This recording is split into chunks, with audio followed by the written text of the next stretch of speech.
हाँ जी, बातें नहीं।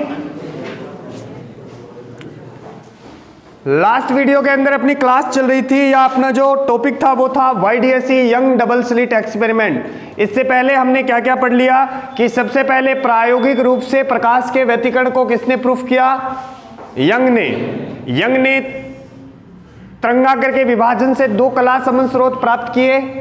ठीक है, फिर उसका सेटअप बताया था मैंने कि एक गत्ता है, गत्ते में दो पिन होल है, एक मोनोक्रोमेटिक लाइट सोर्स जब डालते हैं तो पर्दे पर काली गोरी फ्रिंज बनती है, जिसे यंग ने क्या नाम दिया? प्रकाश का व्यतिकरण। जहां दीप्त फ्रिंज बन रही है उसे, ये भी रिवीजन है, ध्यान से सुनो, क्या है ये? जहां दीप्त फ्रिंज बन रही है उसको क्या नाम दिया? संपोषी व्यतिकरण। और अदीप्त बन रही है उसको क्या नाम दिया? विनाशी व्यतिकरण। उसके बाद हमने गणितीय विश्लेषण पढ़ा, परिणामी तरंग का समीकरण आया, परिणामी तरंग का आयाम, परिणामी तरंग की तीव्रता और तीव्रता का कालांतर के साथ ग्राफ। और आज का जो टॉपिक है वो 2021 के अंदर 100% आएगा भाई क्वेश्चन। यहां क्वेश्चन दिख रहा है आपको कि फ्रिंज किसे कहते हैं तथा फ्रिंज चौड़ाई का सूत्र सत्यापित कीजिए। क्या है टॉपिक, क्या है क्वेश्चन, क्या है? फ्रिंज किसे कहते हैं तथा फ्रिंज चौड़ाई का सूत्र सत्यापित कीजिए। फ्रिंज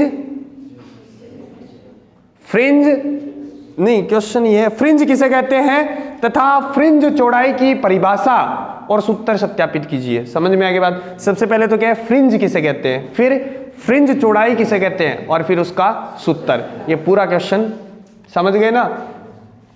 तो देखो, फ्रिंज की डेफिनेशन तो ये है कि YDSE के अंदर यंग डबल स्लिट एक्सपेरिमेंट के अंदर पर्दे पर दीप्त अदीप्त पट्टिकाएं बनती है। क्या? दीप्त अदीप्त पट्टिकाएं बनती है, जिसे क्या बोलते हैं? फ्रिंज बोलते हैं। जिसे क्या बोलते हैं? फ्रिंज बोलते हैं। अब है फ्रिंज चौड़ाई। क्या है? फ्रिंज चौड़ाई।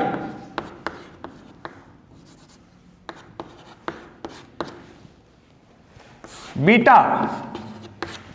इसे वैसे कंपटीशन के अंदर अगर बात करें तो रेखीय फ्रिंज चौड़ाई बोलते हैं। सही नाम इसका क्या है? रेखीय फ्रिंज चौड़ाई। आपके कोणीय फ्रिंज चौड़ाई नहीं है, लेकिन वो भी मैं आपको समझाऊंगा। तो मैं इसका नाम क्या बोल रहा हूं? इसको रेखीय फ्रिंज चौड़ाई। जबकि आपको जो पूछेगा तो वो क्या बोलेगा?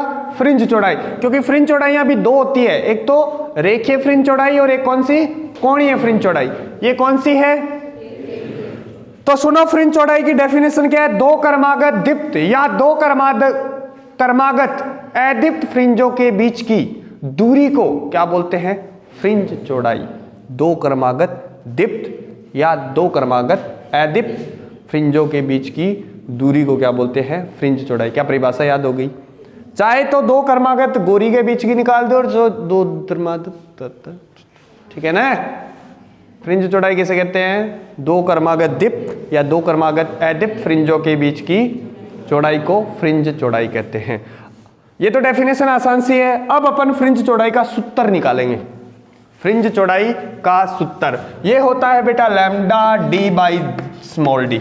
Lambda D by small D, ये प्रूफ करना आपको। तो ध्यान से समझना, बहुत बड़ा सा डेरिवेशन है, अच्छी चीज है, और आएगा ये क्वेश्चन। फ्रिंज आपसे कोई नहीं पूछेगा, वो पूछेगा फ्रिंज चौड़ाई किसे कहते हैं? तो दो क्रमागत दीप्त या दो क्रमागत अदीप्त के बीच की दूरी को फ्रिंज चौड़ाई कहते हैं। फिर है फ्रिंज चौड़ाई का सूत्र। इसके लिए डायग्राम,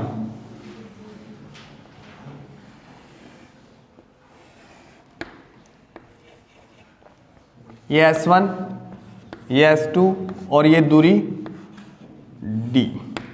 यहां मोनोक्रोमेटिक लाइट सोर्स है S, कोई दिक्कत नहीं है। इसे क्या बोलते हैं? बिंदु प्रकाश स्रोत। बिंदु, एक वर्णी बिंदु प्रकाश स्रोत। ठीक है, ये क्या है? बिंदु स्रोत है, कोई दिक्कत नहीं है। यहां एक पर्दा रखा हुआ है। क्या ये स्क्रीन है आपकी?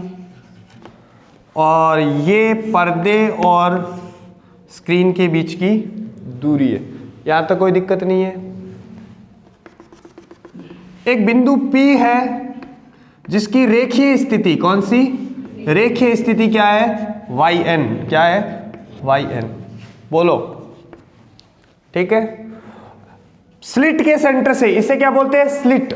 S1 और S2 क्या है, स्लिट है। स्लिट के सेंटर से उस बिंदु P की कोणीय स्थिति, अब ध्यान से समझना, कोणीय स्थिति कितनी है, थीटा। कितनी है, थीटा। कोई दिक्कत नहीं है।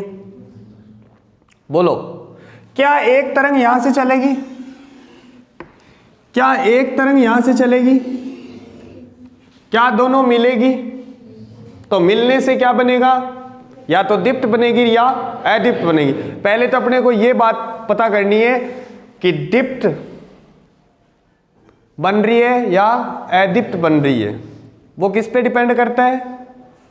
अगर संपोषी व्यतिकरण हो रहा है तो दीप्त और विनाशी व्यतिकरण हो रहा है तो अदीप्त। सबसे पहले अपन ये रेखीय चौड़ाई, ये दूरी निकालेंगे।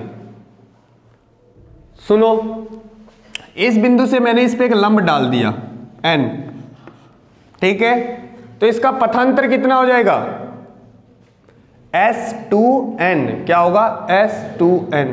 बोलो, समझ में आ रही के बात? तो देखो, इसका जो पथांतर होगा वो कितना है, S2n। अब इसमें अपन दो चीजें अज्यूम करेंगे, मान के चलेंगे। फर्स्ट, ये तो लिख ही दोगे कि दो एक वर्णी प्रकाश स्रोत है जिनके बीच S1 और S2, जिनके बीच की दूरी कितनी है, d है। या कला संबंध स्रोत है जिनके बीच की दूरी कितनी है, d। स्लिट तथा पर्दे के बीच की दूरी कितनी है, कैपिटल D। पर्दे के केंद्र से yn दूरी पे एक बिंदु P है जहां आपको दीप्त और अदीप्त फ्रिंज की स्थिति की गणना करनी है। बोलो, अरे इतना लिख दोगे? ठीक है। फर्स्ट कंडीशन,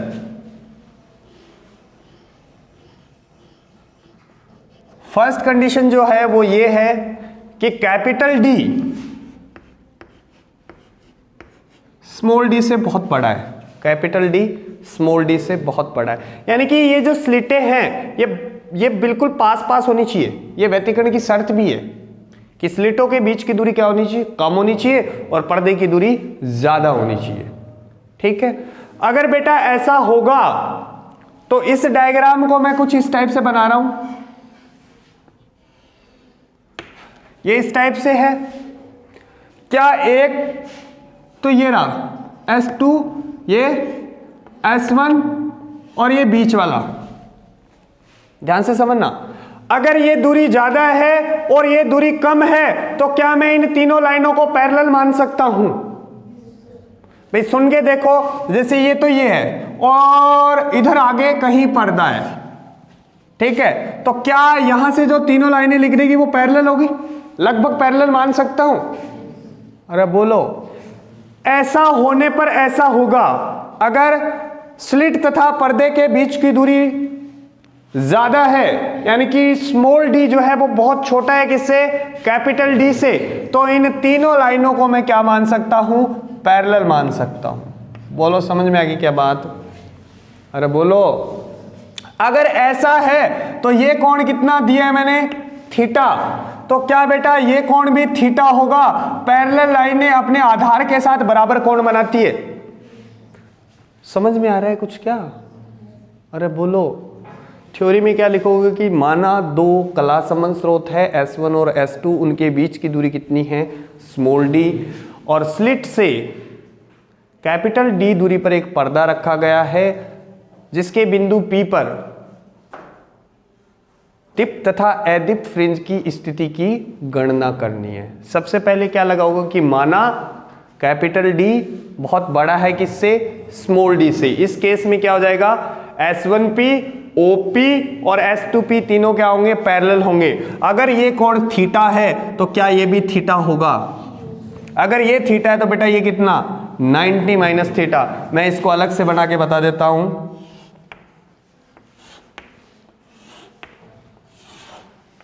ये है, ये नीचे वाला थीटा, तो ये कितना, 90 माइनस थीटा। क्या ये 90, क्या ये थीटा होगा? बोलो, अरे बोल जाओ, समझ गए क्या? अरे त्रिभुज के तीनों कोणों का योग 180 होता है, तो क्या मैं इसे थीटा बोल दूं? अगर कैपिटल D बहुत बड़ा है स्मॉल d से तो ये तीनों लाइनें पैरेलल होगी और आपको ये थीटा मिल जाएगा। क्या मैं अब पथांतर निकाल सकता हूं? पथांतर की गणना, किसकी? पथांतर की गणना। इस त्रिभुज में, इस त्रिभुज को अलग से बना देता हूं मैं। इस त्रिभुज के अंदर ये S2, ये S1, ये थीटा और ये n, साइन थीटा लगा दो। क्या? Sine theta. क्या बेटा ये बीच की दूरी d है? साइन थीटा क्या होगा? क्या होगा? S2n divide by S1 S2। बोलो यही है, ये बटे ये। क्या साइन थीटा बराबर हो जाएगा आपका delta x divide by d, क्योंकि ये डेल्टा x है। यही तो है पथांतर। नहीं समझ में आ रहा? ठीक है, तो क्या यहां से आपको पथांतर मिल गया? डेल्टा x बराबर d साइन थीटा। बोलो समझ में आ गई क्या बात? पथांतर निकाल लिया। दूसरी कंडीशन अप्लाई करेंगे कि yn जो है या कैपिटल D जो है वो बहुत बड़ा है किससे? yn से। किससे?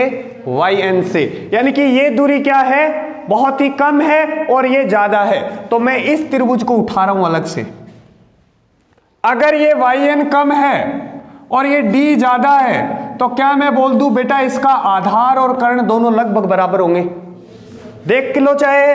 अगर ऐसा है कि यहां ये दूरी yn है और ये दूरी ज्यादा है तो क्या थीटा बहुत ही कम होगा? और ये दोनों चीजें बराबर होगी, कर्ण और आधार। और जब एक त्रिभुज का कर्ण और आधार लगभग बराबर होता है तो साइन थीटा या फिर टेन थीटा लगभग बराबर होता है किसके? साइन थीटा के। क्योंकि साइन थीटा में क्या आता है? क्या आता है? आधार बटे कर्ण। और टेन थीटा में क्या आता है? लंब बटे कर्ण। और क्या इसका लंब और आधार दोनों बराबर हो जाएंगे? सॉरी, कर्ण और आधार लगभग बराबर हो जाएंगे। नहीं समझे यार? आप समझ गए क्या? अरे बोल जाओ, कुछ पल्ले पड़ रहा है नहीं पड़ रहा? समझे यार? आप कुछ रिस्पॉन्स ही नहीं दे रहे। अरे बोल जाओ, समझ में आ रहा है नहीं आ रहा? पहली कंडीशन लगा दी कि d greater than small d, तो इससे आपको डेल्टा x बराबर क्या मिल गया? d sine theta. दूसरी कंडीशन क्या लगाएंगे कि कैपिटल D जो है वो बहुत बड़ा है किससे? तो त्रिभुज आपके पास कौन सा है? PO', त्रिभुज PO और O में टेन थीटा क्या होगा? टेन थीटा yn बटे कैपिटल D। बोलो, देख लो चाहे yn बटे कैपिटल D। और ये कंडीशन है, इसका मतलब टेन थीटा जो है वो लगभग इक्वल होगा किसके? साइन थीटा के। और साइन थीटा क्या मिल जाएगा आपको? yn upon d। बोलो, क्या इस साइन थीटा की जगह में ये वैल्यू पुट कर दूं? बोलो, तो क्या यहां से डेल्टा x बराबर क्या मिला आपको? y क्या मिला? yn स्मॉल d बटे कैपिटल D। बोलो, नहीं समझ में आई बात? आ गई? ठीक है, मैं फिर से समझा दूंगा आपको, टेंशन मत लो। तो आपके पास देखो yn की वैल्यू मिल गई कितनी? yn बराबर कितना हो जाएगा? Delta x capital D divide by small d। बोलो हाँ ना? अब अगर उस बिंदु पे दीप्त फ्रिंज बन रही है, इसका मतलब वहां पे कौन सा इंटरफेरेंस हो रहा है? कंस्ट्रक्टिव, यानी कि संपोषी व्यतिकरण। कौन सा? संपोषी व्यतिकरण। यहां लिख रहा हूं मैं दीप्त फ्रिंज की, समझाओगे आप, टेंशन मत दो। दीप्त फ्रिंज की रेखीय स्थिति। क्या? रेखीय स्थिति। हम जानते हैं कि दीप्त फ्रिंज के लिए डेल्टा x बराबर होना चाहिए एन लैम्डा, इसलिए पहले ही बताई थी बात। अरे बोलो यार, दीप्त फ्रिंज के लिए पथांतर कितना होना चाहिए? N lambda. क्या बेटा yn दीप्त के लिए मिल जाएगा ये, और वो कितना होगा? N lambda d by small d। बोलो हाँ ना? अब आपा ने क्वेश्चन पूछे कि पांचवी दीप्त फ्रिंज बनने लग रही है के 5वीं दीप्त फ्रिंज तो अठे कितो रख देंगा 5। छठी दीप्त फ्रिंज पूछा है तो अठे के लिख देंगा 6। 7वीं पूछा है अठे के रख देंगा 7। अब आपा निकाला, समझ में आ गई बात के? अरे बोलो, अब आपा निकाला फ्रिंज चौड़ाई। दीप्त की फ्रिंज चौड़ाई क्या है? दीप्त के लिए बीटा क्या लिख दूं यहां? दीप्त। बोलो, तो देखो एक तो बन गई छठी और एक बन गई 7वीं, तो बांगे बीच की जो रेखीय दूरी है बेन के का फ्रिंज चौड़ाई का। कौन समझा? एक तो कौन सी जी, मान लो एक तो 10वीं और एक 11वीं, बांगे बीच की दूरी इनके कंगा फ्रिंज चौड़ाई कंगा। बोलो, क्या एक बार तो मैं यहां n रख दूं जैसे 7वीं, और एक बार कितना रख दूं n+1 11वीं? अरे बोलो यार, या ऐसे रख लो, एक बार n रख दो और एक बार n-1 रख दो। नहीं समझे यार? समझ गए क्या? तो क्या बेटा बीटा जो होगा वो होगा y n-y n-1। बोलो हाँ ना? समझ में आवे के फ्रिंज चौड़ाई के वे दो क्रमागत काली या दो क्रमागत गोरी फ्रिंजों के बीच की दूरी को रेखीय फ्रिंज चौड़ाई कहते हैं। तो मान लो एक बार तो 7वीं बनी और एक बार 8वीं, तो उन दोनों के बीच की दूरी निकाल लेंगे। जैसे एक बार मैंने कितना मान लिया n, तो अगली बार कितना n-1। जैसे एक बार तो 8वीं और एक बार 7वीं, 8वीं माइनस 7वीं, क्या वो बीटा, क्या वो फ्रिंज चौड़ाई आ जाएगी दीप्त की? अरे बोलो, क्या इसको साफ कर दूं?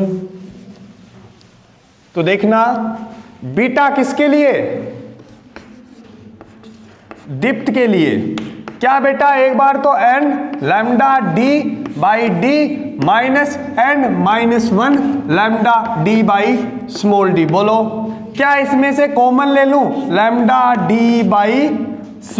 अंदर क्या बचा? n-n+1। माइनस माइनस क्या हो गया? प्लस हो गया। माइनस माइनस क्या हो गया? प्लस हो गया। बोलो, मुझे ऐसे लग रहा है ये वीडियो में दिख नहीं रहा।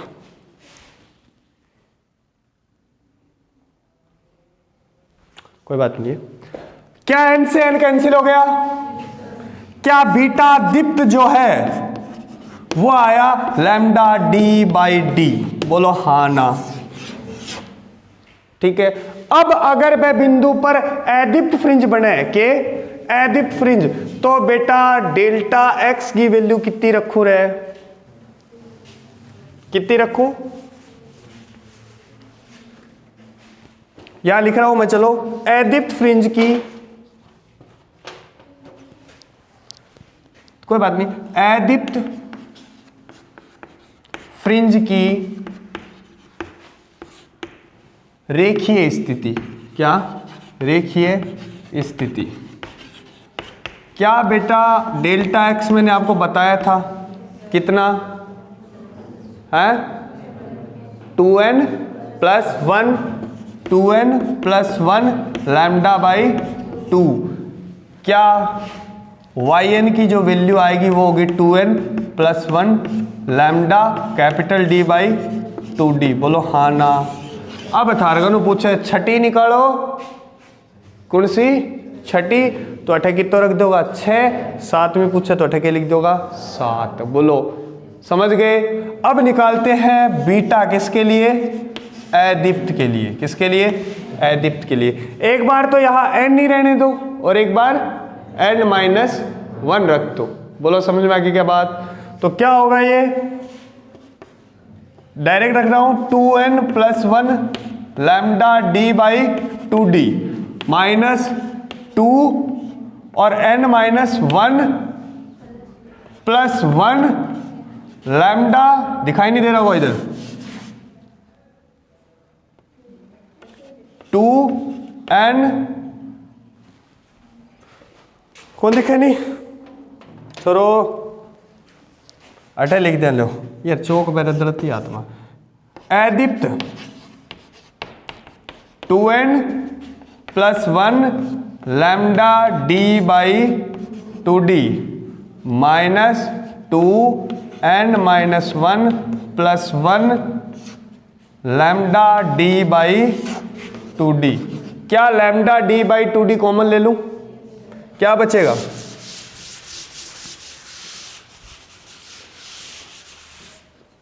क्या बचेगा? है अदीप्त। Lambda capital D by 2d, अंदर 2n प्लस 1 माइनस 2 को अंदर मल्टीप्लाई किया, क्या प्लस का 2 हो जाएगा? बोलो। और माइनस का 2 हो जाएगा, बोलो। होगा क्या या नहीं होगा? नहीं होगा, माइनस का 1 होगा ये, क्योंकि 2 के साथ ही है मल्टीप्लाई, अरे सॉरी n-1 के साथ ही है 2। कौन समझा रहे? समझ गया। ये इससे कैंसिल हो गया और है ओ एऊ कैंसिल हो गयो, नीचे 2 नीचे 2, तो बेटा अदीप्त कितो बचे हो? Lambda D by D. इसका मतलब चाहे अदीप्त पूछो और चाहे दीप्त पूछो, फ्रिंज चौड़ाई का मान क्या होता है? बराबर होता है। फ्रिंज चौड़ाई किस किस पे निर्भर करती है? लैम्डा पे। यानी कि अगर तरंग दैर्घ्य बढ़ाओगे आप तो फ्रिंज चौड़ाई का मान बढ़ेगा। बताओ, मेरे पास एक तो बैंगनी कलर है और एक लाल कलर है, किसकी फ्रिंज चौड़ाई ज्यादा होगी? लाल कलर की, क्योंकि रेड कलर की वेवलेंथ क्या होती है? ज्यादा होती है। बोलो, बात समझ में आ गई क्या? ये क्वेश्चन आया हुआ है कि YDSC के अंदर बैंगनी रंग और लाल रंग में किसकी फ्रिंज चौड़ाई ज्यादा होती है? लाल रंग की होती है। क्यों होती है? क्योंकि उसकी वेवलेंथ ज्यादा होती है। क्या बीटा जो है वो डायरेक्टली प्रोपोर्शनल है डी के? अगर पर्दे और स्लिट के बीच की दूरी बढ़ेगी तो फ्रिंज चौड़ाई का मान भी बढ़ेगा। अरे बोलो, क्या डी पे भी निर्भर करता है? अगर स्लिटों के बीच की दूरी जितनी कम होगी, फ्रिंज चौड़ाई का मान उतना ही ज्यादा होगा। बोलो, समझ में आई क्या बात? अब एक क्वेश्चन और पूछा गया है, एक बार मैं दोबारा समझा दूंगा, आप टेंशन मत लो, कि अगर इस YDSC को, अगर यंग के डबल स्लिट एक्सपेरिमेंट को मैं किसी माध्यम में लेके जाऊं, ये पूरा का पूरा प्रोग्राम कहां हो रहा था? निर्वात में। कहां हो रहा था? निर्वात में। अब अगर मैं इसको किसी माध्यम में लेके जाऊं, सघन माध्यम में, किसमें? सघन माध्यम में, तो इसकी फ्रिंज चौड़ाई पे क्या प्रभाव पड़ता है? क्वेश्चन समझ में आया? पूरे के पूरे YDS को मान लो आप पानी में लेके गए। कहां? पानी में। क्या पानी माध्यम है? तो इसकी फ्रिंज चौड़ाई पे क्या प्रभाव पड़ेगा? फ्रिंज चौड़ाई पर माध्यम का प्रभाव। तो देखो, अगर मैं बात करता हूं निर्वात की, तो निर्वात में फ्रिंज चौड़ाई क्या होगी? बीटा निर्वात या एयर, क्या होगा ये? Lambda air d by D. तू चौक लेके आया था, कहां रख दिए तूने?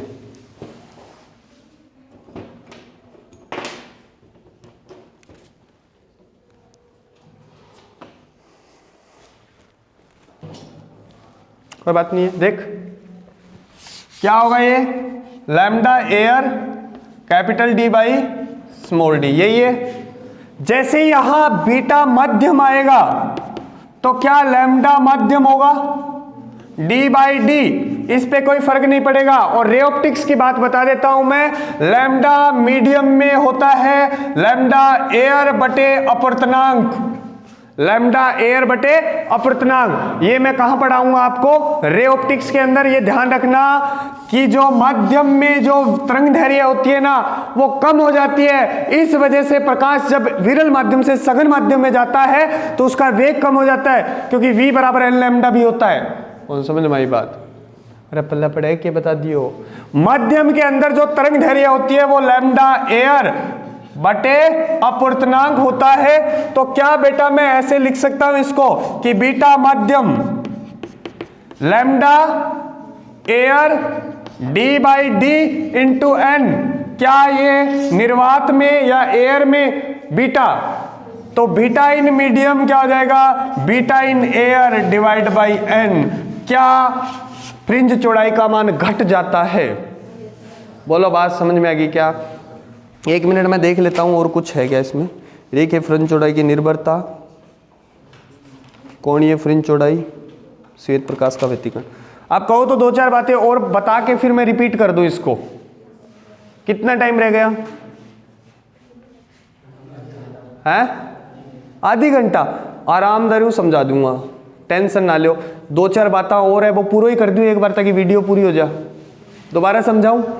समझा दूंगा मैं, टेंशन मत लो, आप कहोगे तो कल भी समझा दूंगा। लेकिन ये तो बात होगी किसकी कि माध्यम से फ्रिंज चौड़ाई पे क्या इफेक्ट पड़ता है, क्या माध्यम में फ्रिंज चौड़ाई कम हो जाती है। बोर हो रहे हो क्या? हो रहे हो तो हो रहे हो भाई साहब, पढ़ाना तो पड़ेगा, देख सीधी सी बात है। ज्यादा पढ़ा दे तो भी थारे व्याधि, नए पढ़ावे जब तो थे खुश, जद कोई व्याधि को नहीं गुरुजी, जद तो कोई व्याधि को। अब देखो थाने क्वेश्चन पूछ ले कि वाईडीएससी में पर्दे के केंद्र पर हमेशा दीप्त फ्रिंज क्यों बनती है। सारे क्वेश्चन है, क्वेश्चन क्या है नोट्स के अंदर मिल जाएगा कि पर्दे के केंद्र पर हमेशा दीप्त फ्रिंज ही क्यों बनती है। तो सुन इधर,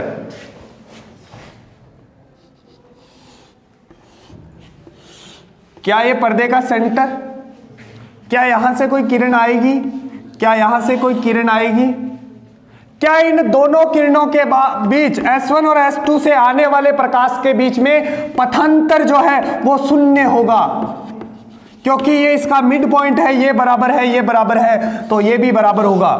बोलो। और जब पथांतर शून्य होता है, देख याद कर, डेल्टा एक्स बराबर एल लैम्डा, एन का मान कहां से 0 से 1 से, यानी कि डेल्टा एक्स बराबर 0 होता है तो कौन सा व्यतिकरण होता है, संपोषी व्यतिकरण होता है। और जब भी संपोषी व्यतिकरण होगा तो कैसी फ्रिंज बनेगी, दीप्त फ्रिंज बनेगी। अगर आपसे पूछ ले कि वाईडीएससी के अंदर पर्दे के केंद्र पर हमेशा दीप्त फ्रिंज क्यों बनती है, तो आप लिखोगे S1 तथा S2 से आने वाली प्रकाश किरणों के बीच में पथांतर कितना होता है, शून्य होता है। और जब पथांतर शून्य होता है तो संपोषी व्यतिकरण होने के कारण पर्दे के केंद्र पर हमेशा दीप्त फ्रिंज बनती है। अब ना वो नरेंद्र वो नोट्स में से कॉपी कर रहा है कि सर जी यही बोल रहे क्या, क्या मैंने सही बोला है, क्या मैंने सही बोला है? तो क्या पढ़ रहा है तू, ये फिर और ही गलत बात हो गई है। अच्छा नीचे देख के सुनाओ, क्योंकि मेरी शकल पसंद नहीं है तुझे है? अरे समझ में आ गई बात कि पर्दे के केंद्र पर हमेशा दीप्त फ्रिंज ही क्यों बनती है। बोलो रे, S1 तथा S2 से आने वाले प्रकाश किरणों के मध्य पथांतर हमेशा कितना होता है, शून्य। और जब भी पथांतर शून्य होता है तो कौन सा व्यतिकरण होता है, संपोषी व्यतिकरण होता है। इसलिए पर्दे के केंद्र पर हमेशा क्या बनता है, चमकीला। क्या बनता है, चमकीला। एक क्वेश्चन और है, वो भी आइडो है, मैं रिपीट करूंगा, अभी टेंशन ना लो थे। एक होता है कोणीय फ्रिंज चौड़ाई, ये वैसे है नहीं, आपको अलग से बता दूंगा, वीडियो में बताने की जरूरी है नहीं। वैसे कोणीय फ्रिंज चौड़ाई को थीटा से लिखते हैं और ये बीटा बाई कैपिटल डी होता है। क्या है, फ्रिंज चौड़ाई तथा पर्दे तथा केंद्र के बीच की, पर्दे तथा स्लिट के बीच की दूरी के अनुपात को कोणीय फ्रिंज चौड़ाई बोलते हैं। क्या बोलते हैं, कोणीय फ्रिंज चौड़ाई। तो क्या बनेगा ये, लैम्डा बाई स्मॉल डी। बात समझ में आ गई? कोई नहीं पूछेगा, ये मेरे पास टाइम था इसलिए मैंने बता दिया। जो नोट्स के अंदर मिलेगा आपको तो आपको पढ़ना नहीं है, फिर भी थोड़ा ध्यान रखना कि कोणीय फ्रिंज चौड़ाई क्या होता है, रेखीय फ्रिंज चौड़ाई बटे डी। ठीक है, फिर आपको क्वेश्चन पूछेगा वो कि वाईडीएससी में श्वेत प्रकाश का व्यतिकरण क्या है। ये क्वेश्चन मोस्ट इंपॉर्टेंट है भाई। वाईडीएससी के अंदर व्हाइट लाइट जो होती है, श्वेत प्रकाश जो होता है, उसका व्यतिकरण बताओ। व्हाइट लाइट के अंदर कितने कलर होते हैं, 7 कलर होंगे। क्या मैंने वाईडीएससी के अंदर यहां एक वर्णी प्रकाश स्रोत लिया आज तक? अब अपन कैसा प्रकाश ले रहे हैं, श्वेत प्रकाश। क्या श्वेत प्रकाश के अंदर सारे रंग होंगे? अरे होंगे क्या? तो देखो यहां से चले सारे के सारे कलर, क्या सारे के सारे कलर इसके सेंटर पे मिलेंगे? यानी यहां से मान लो रेड लाइट चली तो यहां से भी एक रेड लाइट होगी। क्या दोनों में कलांतर शून्य होगा? बोलो, पथांतर शून्य होगा। और पथांतर शून्य होने से क्या बनेगा, संपोषी व्यतिकरण। क्या सारे के सारे कलर जो है इसके सेंटर पे आके मिलेंगे? और जब सारे के सारे कलर एक साथ मिलते हैं तो कैसी फ्रिंज बनती है, व्हाइट कलर की। कैसी, यानी कि इसके पर्दे के केंद्र पे कैसी बनेगी, सफेद फ्रिंज बनेगी। कैसी बनेगी, सफेद फ्रिंज बनेगी। क्यों? क्योंकि जितने भी कलर आएंगे, सातों के सातों कलर के, जैसे वॉयलेट कलर आया तो नीचे से भी वॉयलेट कलर आएगा एक, तो क्या उनमें पथांतर 0 होगा? ऐसे ही मान लो रेड लाइट आई तो क्या सारे के सारे कलर मिलेंगे? तो कैसी फ्रिंज बनेगी? सफेद मिलेगी। अरे बोलो। अब मान लो यहां से रेड लाइट चली और यहां से वॉयलेट लाइट, क्या ये मिलेगी? ऐसे ही आगे मान लो कोई और कलर, तो क्या पर्दे के केंद्र पर हमेशा सफेद फ्रिंज बनेगी? अब इसका यूज क्यों किया जाता है वाईडीएससी के अंदर? सेंट्रल फ्रिंज का पता करने के लिए, केंद्रीय दीप्त फ्रिंज का पता करने के लिए। अगर आपको पता करना है केंद्र पे कौन सी फ्रिंज है, तो आप क्या लोगे? एक व्हाइट लाइट लोगे और सेंटर पे कैसी दिखेगी? सफेद। और उसके आसपास कैसी दिखेगी? रंग बिरंगी फ्रिंज। कैसी? रंग बिरंगे, क्योंकि अलग अलग कलर मिलेगा। अरे बोलो। अगर वाईडीएससी के अंदर आप सफेद कलर का यूज करते हैं तो केंद्र पर हमेशा क्या बनेगी? सफेद फ्रिंज बनेगी और उसके आसपास कैसी बनेगी? कलरफुल फ्रिंजे बनेगी। इसका यूज क्यों करते हैं? केंद्रीय दीप्त फ्रिंज का पता लगाने के लिए। इसी के साथ आपका समाप्त होता है वाईडीएससी। इस वीडियो को शेयर करना, सब्सक्राइब करना, लाइक करना ना भूले। ठीक है।